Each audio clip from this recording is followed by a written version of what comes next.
UBS calls the recent pullback an opportunity for investors to enter the markets at better levels.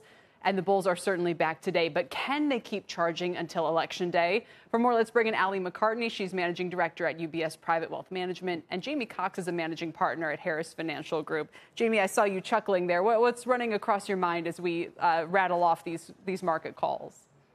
Yeah, I think that, Kelly, we're in a situation where, we've talked about growth as defensive plays. We've talked about growth in all these different ways. And we've talked about growth versus value. And really all that really is permeating all the way through this is that there's a digital divide that has broken in between these stocks. So any stock that has, or any company that has a digital presence or has something that makes them a little bit more attractive on the digital side, they're doing quite well. And I think what the other thing we have to watch with these growth stocks is that we pay so much attention to the largest ones that we forget about the smaller companies. I mean, there's so much going on in immunotherapeutics and other places that are not traditional tech stocks that we need to really be focusing on more than just the Teslas of the world or the Apples of the world, right, or some of these larger caps, because that's really where the action has been over the last couple of days. But if investors really want to make money in tech, they need to look below the surface a little bit and see some of these companies that are headquartered maybe outside the U.S. in Southeast Asia, emerging markets. That's where the action is going to be going forward.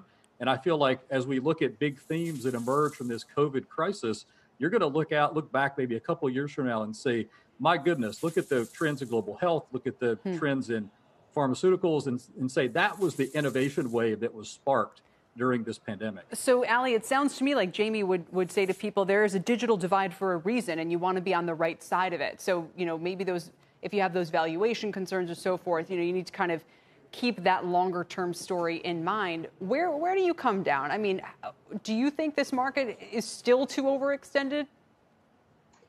I think that Jamie's comments were spot on, and they demonstrate the divide that has existed in the tale of two cities. And the fact is that there have been some companies doing extraordinarily well and some, struggling on a day-to-day basis. But I think Mike's points were also right on, which is saying that, as a former head of a derivatives desk, the amount of premium and how offsides all of these desks were exacerbated the sell down, just like we've seen exacerbation on the way up. So I think, look, you have a NASDAQ that, as we said, was down about 11% for highs, S&P close to 7%.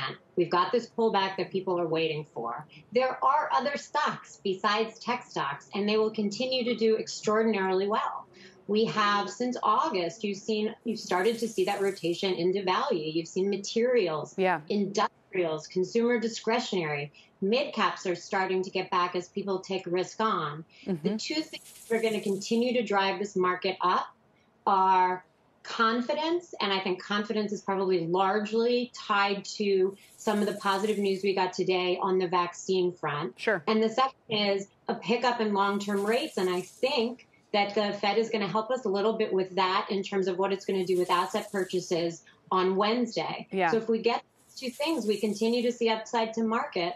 And yeah, you can own a little Apple, you can buy a little Tesla, but I think you really have to think, as everybody's been saying today, not about what the technical implications of the premium spent in the last few weeks or months are, but what does the mid to the long-term market look like? And you have no alternative. The Fed has given us no alternative to investing in risk assets. We are pricing, the markets are telling us that there is no expectation of rates above zero until 2025. Yep. We got to go. All right. Thank you both, Alli McCartney, Jamie Cox, for your thoughts on this market today.